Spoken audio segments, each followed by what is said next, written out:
Era uma manhã de outubro de 1985 quando Mário Augusto da Silva pisou pela primeira vez como proprietário na terra que seu pai acabara de deixar.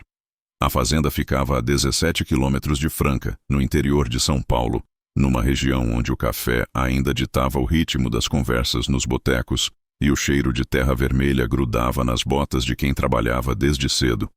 Mário tinha 32 anos, mãos calejadas e uma herança que ninguém invejava.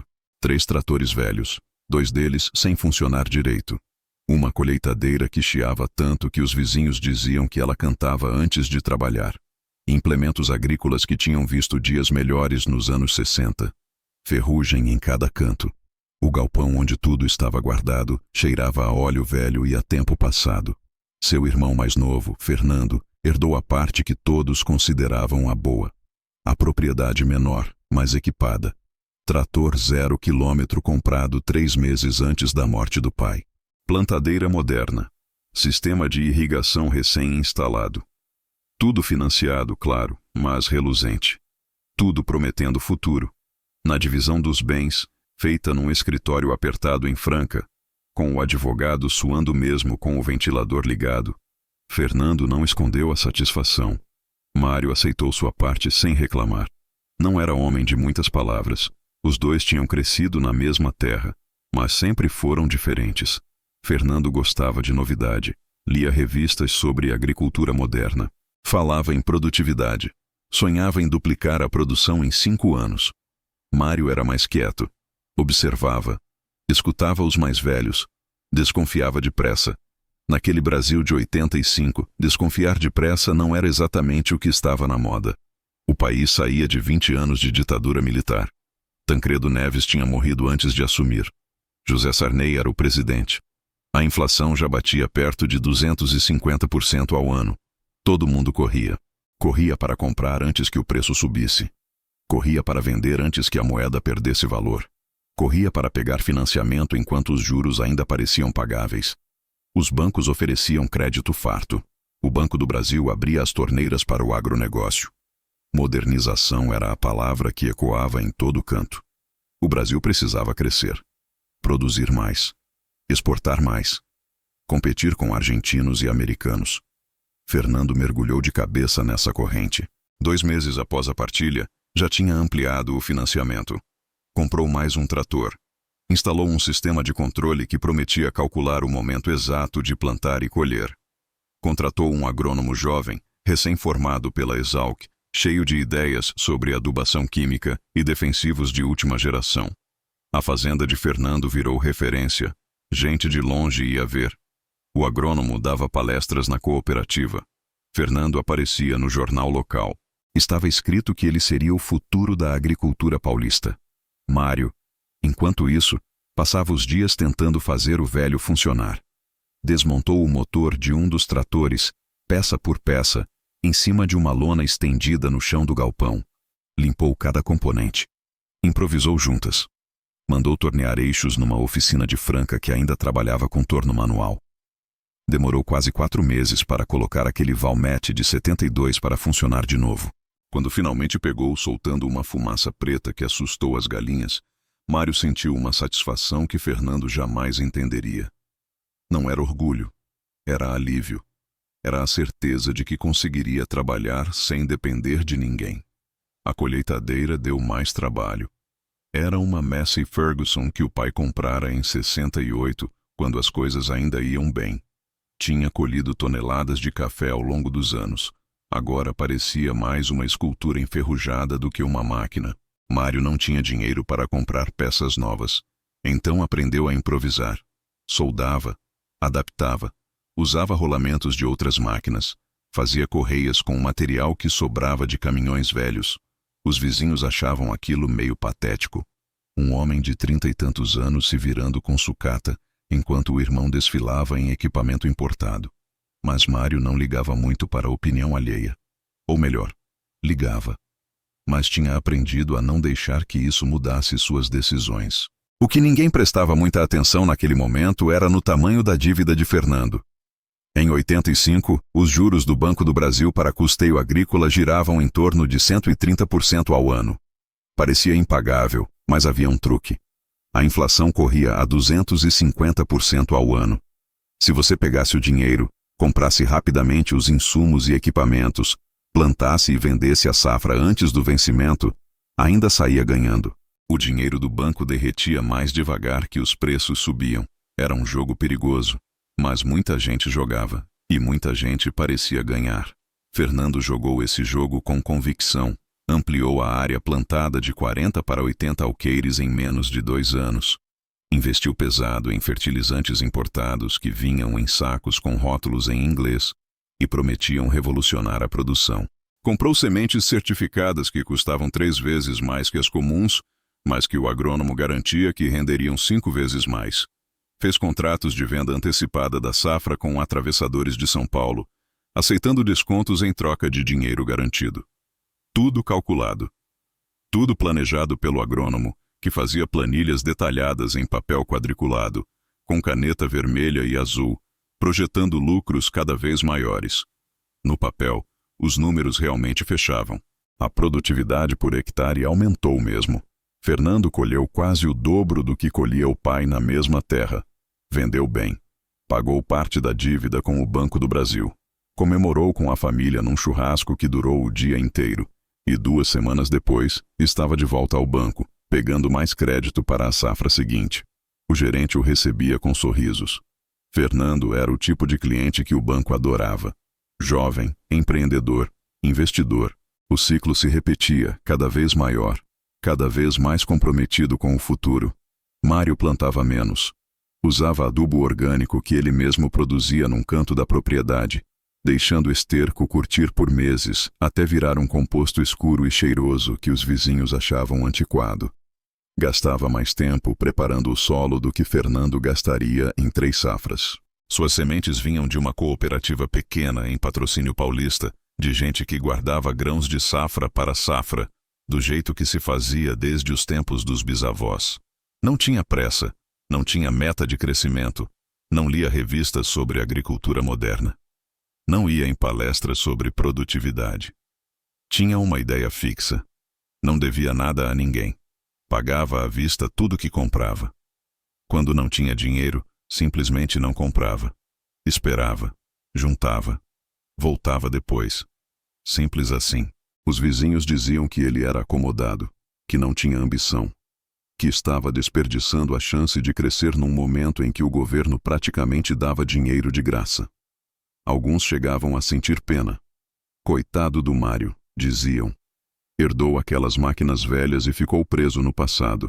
Enquanto isso, viam Fernando passar na Estrada Nova, dirigindo a caminhonete reluzente, a caminho de mais uma reunião na Cooperativa Grande de Franca, onde discutiam exportação e mercado internacional. Em fevereiro de 86, veio o Plano Cruzado. José Sarney apareceu na televisão num pronunciamento em cadeia nacional. Da noite para o dia, os preços congelaram. O cruzeiro virou cruzado. 1000 cruzeiros valiam 1 cruzado. A inflação despencou. Por alguns meses pareceu mágica pura. As pessoas voltaram a fazer contas de cabeça. Dava para planejar a semana sem medo de que o pão custasse o dobro na quinta-feira. Filas enormes se formaram nos supermercados. Todo mundo queria comprar antes que os estoques acabassem aos preços antigos. Surgiram os fiscais do Sarney, pessoas comuns que denunciavam comerciantes que tentavam remarcar preços. Era euforia.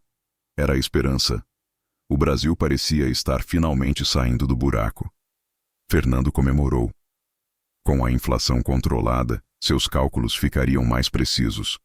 Seria mais fácil planejar as safras. Mais fácil negociar com compradores. Mais fácil prever quanto valeria o dinheiro dali a 6 meses. Ele aumentou os investimentos. Comprou mais insumos. Contratou mais 2 funcionários. Ampliou a área de plantio novamente. A festa durou meses. Mas o plano tinha um problema que poucos perceberam de imediato. Os juros bancários caíram, mas não tanto quanto a inflação. De repente, pegar dinheiro emprestado a 80% ao ano com inflação de 20% ao ano não era mais aquele negócio da China. Era buraco. Era dívida real, pesada, que não derretia mais sozinha. Fernando tinha uma dívida considerável rolando de safra em safra. No modelo antigo, a inflação ajudava a dissolvê-la como sal em água quente. No modelo novo, ela pesava como pedra amarrada no pescoço. Ele renegociou com o banco. Esticou prazos. Aceitou juros maiores para ter parcelas menores. Acreditava que era só uma questão de tempo até tudo se ajustar. Até a economia brasileira finalmente encontrar seu rumo. Mário continuou como antes. Plantou, colheu, vendeu, guardou dinheiro. Comprou mais algumas peças para consertar o segundo trator. Não mudou nada na rotina. A verdade é que, para quem não tinha dívida, o plano cruzado era até benéfico. Os preços estavam travados, mas os custos também. Dava para calcular. Dava para planejar com alguma segurança. O congelamento não durou. No fim de 86, a inflação voltou. Em 87, passou de 300% ao ano. Em 88, passou de 900%. O Brasil entrava num período de loucura monetária sem precedentes. Surgiram tablitas de conversão que ninguém entendia direito. Índices de correção que mudavam toda semana. BTN fiscal. OTN. O RV viria depois. Overnight virou verbo conjugado em todo canto. As pessoas aplicavam o dinheiro de manhã no banco e resgatavam à tarde para não perder valor. Quem tinha conta corrente virava praticamente operador financeiro. Os supermercados remarcavam preços várias vezes por dia. Funcionários passavam com etiquetadoras nas gôndolas, trocando números. Era comum chegar ao caixa e o preço já ter mudado desde que você pegou o produto. Quem tinha dívida em cruzado se deu bem por um tempo curtíssimo, enquanto a dívida congelada derretia com a inflação que voltava. Mas logo as regras mudaram de novo. Indexação, correção monetária. As dívidas começaram a subir junto com a inflação. Quem tinha dívida indexada se ferrou completamente. Fernando estava no segundo grupo. Tinha renegociado no pior momento possível. A cada 6 meses, um plano novo. Plano Bresser em junho de 87. Plano Verão em janeiro de 89. Cruzado virou cruzado novo. Cruzado novo virou cruzeiro. Cortes de zeros. Confusão total. Fernando tentava acompanhar. Renegociava dívida atrás de dívida. Mudava de banco. Buscava linhas de crédito diferentes. O agrônomo já não aparecia tanto. Tinha ido trabalhar numa empresa de insumos em Ribeirão Preto. Fernando tocava sozinho, tentando segurar a operação. Mário continuava consertando suas máquinas velhas. O terceiro trator, que parecia irrecuperável, voltou à ativa em 88. Mário tinha aprendido tanto sobre mecânica naqueles anos que já atendia vizinhos. Consertava equipamento alheio em troca de serviço ou algum insumo. Não cobrava em dinheiro. Preferia a troca. Achava mais seguro. Ninguém sabia quanto valia o dinheiro de um dia para o outro mesmo. Em março de 90 veio o Plano Collor. Fernando de Collor de Mello assumiu a presidência prometendo matar o dragão da inflação com um tiro só. E atirou em todo mundo. Confiscou a poupança. Bloqueou contas correntes acima de 50 mil cruzeiros. Congelou preços de novo. Mudou a moeda de novo. Cruzeiro virou cruzeiro novo. Demitiu funcionários públicos. Abriu a economia para importados. Prometeu modernidade. Fernando teve dezenas de milhares de cruzeiros bloqueados. Era dinheiro que ele juntara vendendo parte da safra anterior. Dinheiro que estava ali, depositado, esperando para pagar fornecedores e uma parcela grande de financiamento que vencia em abril. De repente, não podia tocar naquilo. O governo tinha levado.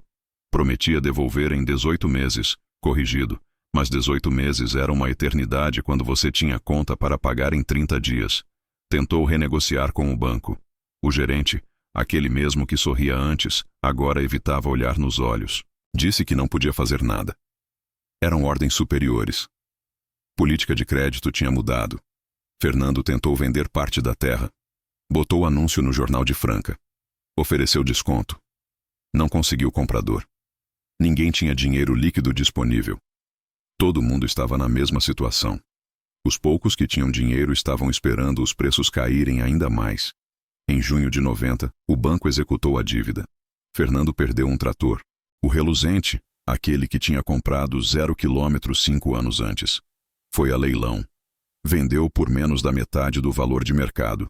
Em setembro, perdeu o sistema de irrigação.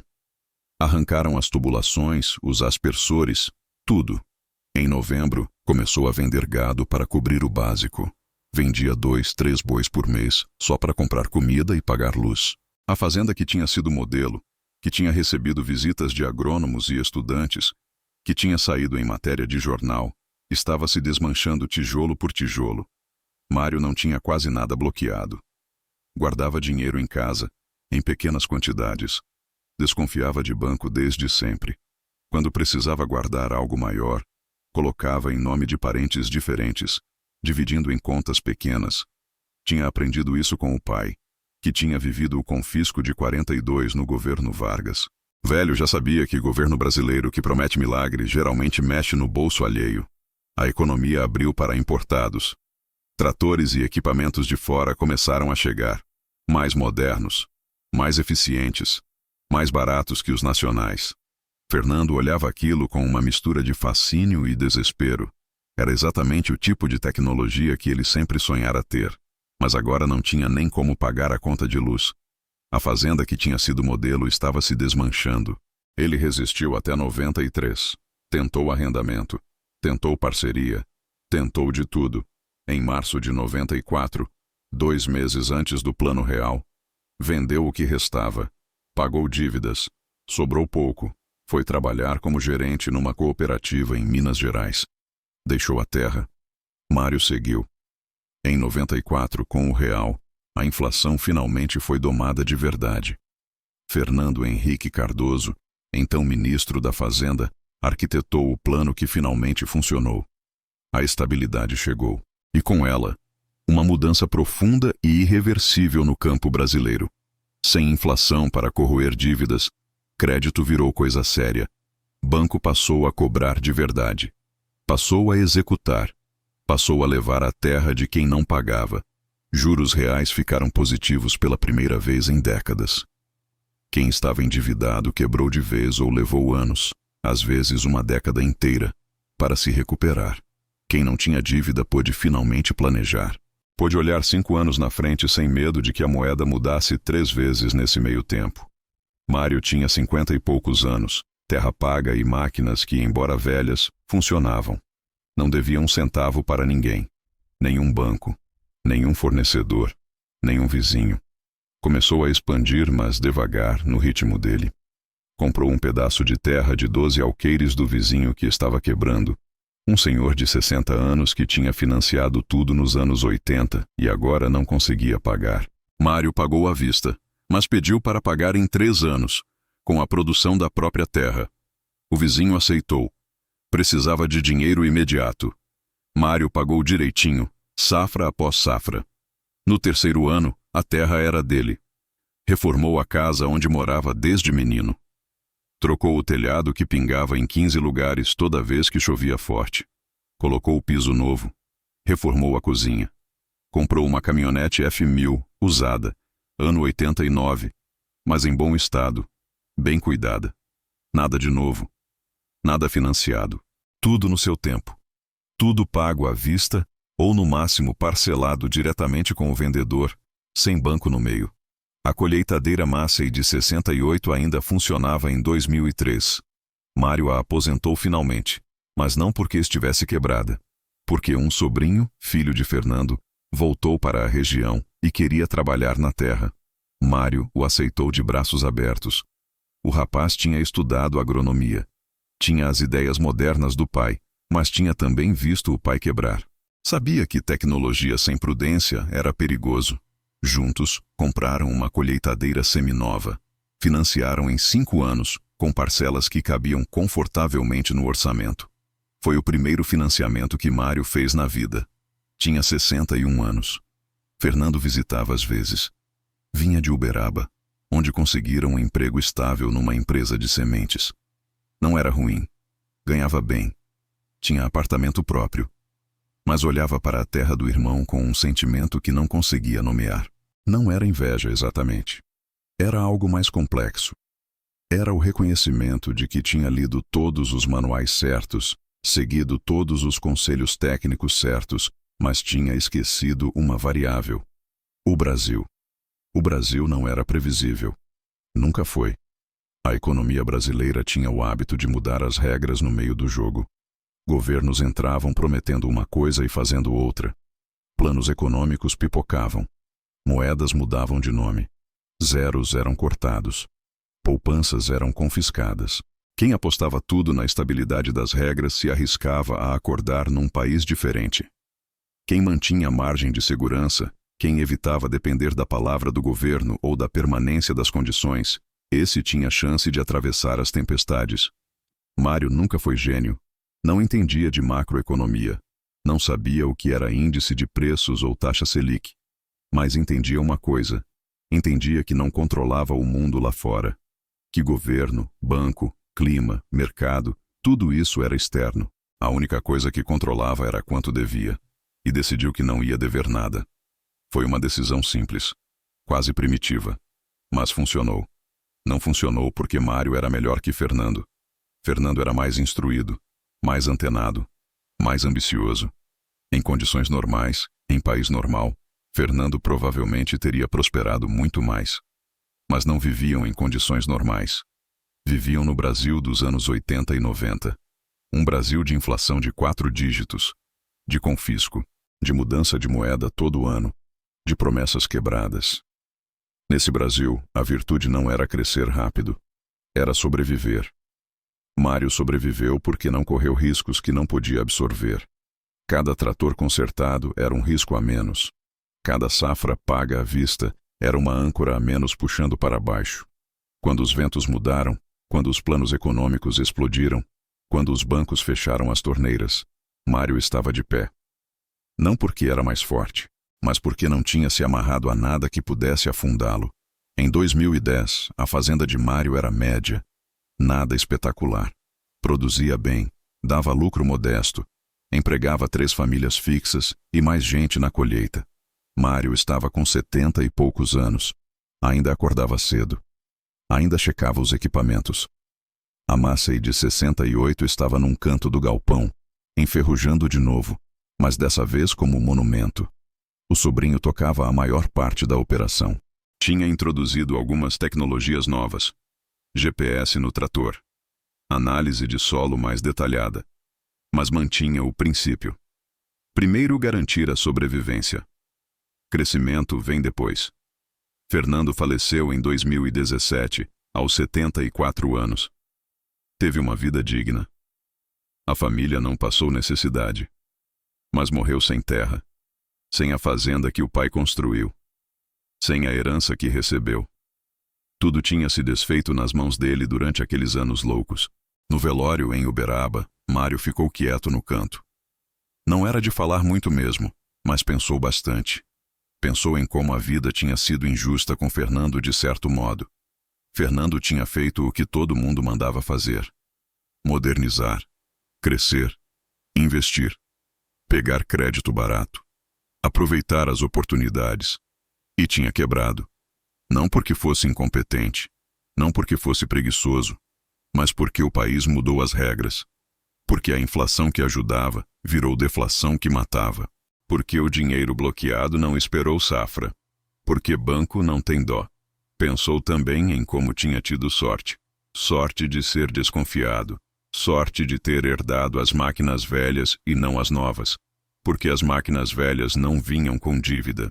Vinham com trabalho. Mas trabalho ele sempre soube fazer. As máquinas novas vinham com promessa. E promessa, no Brasil daquela época, era papel molhado. O sobrinho herdou a fazenda de Mário quando ele morreu, em 2021, aos 88 anos. A propriedade estava saneada, sem dívida, com equipamentos que funcionavam, com terra produtiva, com reputação sólida na região.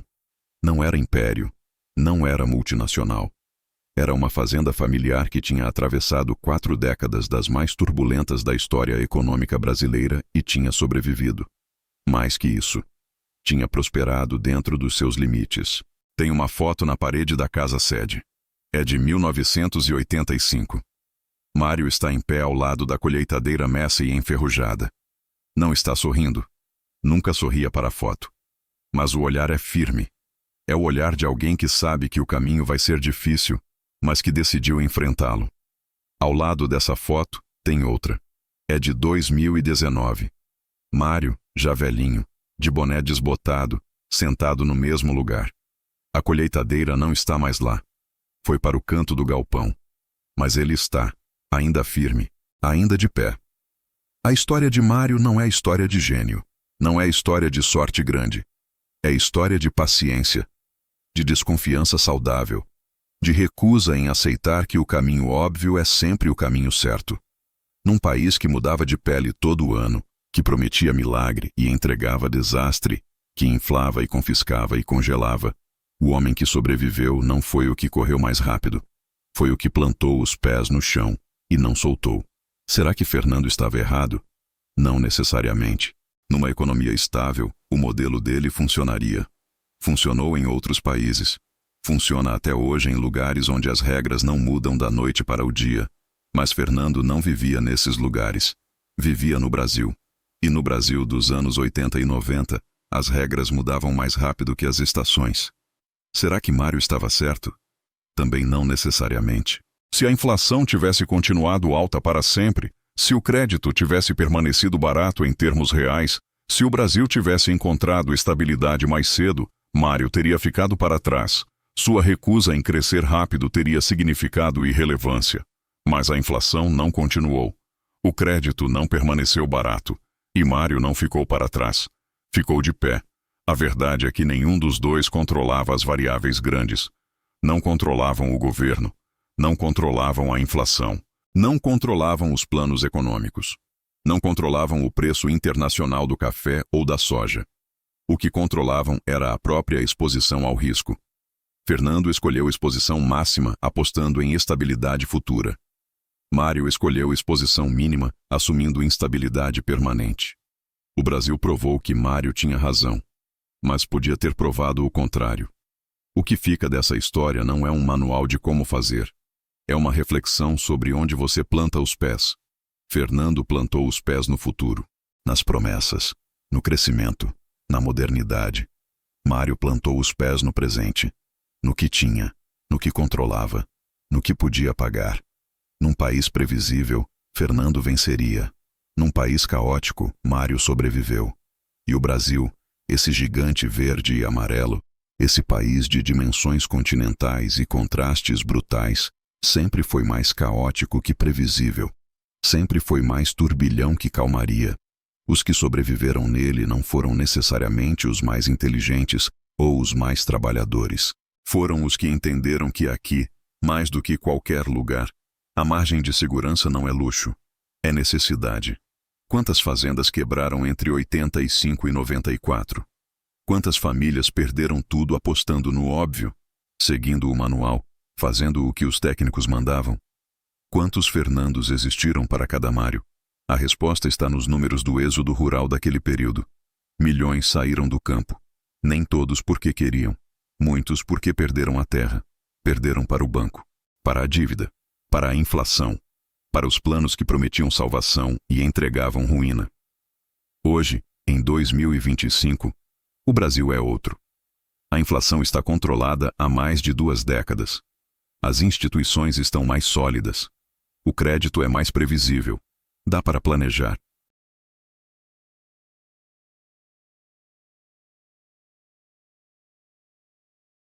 Mas será que dá para confiar? Será que as lições daquela época ficaram para trás ou ainda ecoam? Quando o jovem agricultor de hoje pega um financiamento de 20 anos para comprar equipamento, ele está apostando em quê? Em estabilidade? Em crescimento contínuo? Em regras que não mudam? Talvez esteja. Talvez o Brasil tenha realmente mudado. Talvez a maturidade institucional tenha chegado. Talvez possamos finalmente planejar como se vivêssemos na Alemanha ou no Canadá. Ou talvez não. Talvez o caos esteja apenas dormindo, esperando. E quando acordar, quem vai estar de pé? Os que cresceram rápido confiando nas promessas? Ou os que cresceram devagar confiando apenas no que controlam? Não há resposta fácil. A vida não tem manual. Cada época tem suas armadilhas. Cada decisão carrega risco. Fernando não foi tolo. Mário não foi sábio. Foram 2 homens fazendo escolhas diferentes em circunstâncias impossíveis. Um pagou o preço da ousadia, outro colheu o fruto da prudência. Poderia ter sido o contrário, mas não foi. E é isso que fica. A imagem de dois irmãos, uma herança dividida, equipamentos enferrujados de um lado, equipamentos modernos do outro, e décadas depois, uma fazenda de pé e outra desfeita, não porque a vida é justa, mas porque no Brasil, naquele Brasil específico dos anos 80 e 90, sobreviver já era vitória maior que qualquer troféu. E vitória não pertencia aos mais rápidos, não pertencia aos mais instruídos, não pertencia aos que leram mais manuais ou frequentaram mais palestras. Pertencia aos que ainda estavam correndo quando a tempestade passou, aos que ainda tinham chão sob os pés quando os ventos pararam de soprar. Tem uma lição nisso que vai além de agricultura, vai além de economia. Toca em algo mais profundo sobre como viver em lugares instáveis. O Brasil sempre foi um país de promessas grandiosas e realizações pela metade. Sempre foi um país onde o governo anuncia plano mirabolante numa segunda-feira, e na sexta já está mudando as regras. Sempre foi um país onde confiar demais na estabilidade é receita para desastre. Mário nunca formulou isso em palavras. Não era homem de teorias, mas no fundo, no íntimo, ele sabia. Sabia que não dava para confiar. Não dava para acreditar que as coisas permaneceriam como estavam. Não dava para apostar a fazenda inteira numa promessa de governo. Então ele fez o que os prudentes sempre fizeram ao longo da história brasileira. Manteve a cabeça baixa, trabalhou duro, não chamou atenção, não pegou atalho, não apostou em milagre. Fernando, por outro lado, acreditou. Acreditou nas instituições, acreditou nos técnicos. Acreditou que o Brasil finalmente estava se modernizando e que ele podia modernizar junto. E pagou o preço dessa crença, não porque a crença fosse estúpida, mas porque o Brasil não estava pronto para honrá-la. Hoje, quando olhamos para trás, é fácil dizer que Mário estava certo. É fácil apontar para a fazenda que sobreviveu e dizer que aquele era o caminho. Mas na época, nos anos 80, quando todo mundo crescia e se endividava e comprava equipamento novo, Mário parecia o errado. Parecia o atrasado. Parecia aquele que não tinha coragem de acompanhar o progresso. E talvez em algum universo paralelo onde o Brasil encontrou estabilidade em 86 e nunca mais perdeu, Fernando seria hoje o modelo de sucesso e Mário seria a nota de rodapé sobre quem ficou para trás. Mas não vivemos nesse universo. Vivemos neste. E neste, quem sobreviveu não foi quem correu na frente. Foi quem se protegeu. Quem construiu margem de segurança. Quem assumiu que o pior podia acontecer e se preparou para ele. Essa é uma lição amarga, porque significa que crescer devagar. Significa abrir mão de oportunidades. Significa ver outros passarem na frente enquanto você fica para trás, consertando máquina velha, plantando menos, ganhando menos. Mas também significa estar de pé quando a música parar. Significa ter chão quando o tapete for puxado. Significa dormir tranquilo sabendo que, aconteça o que acontecer lá fora, você não deve nada a ninguém. E no Brasil, onde acontece de tudo com frequência assustadora, esse tipo de tranquilidade vale mais que qualquer lucro extraordinário.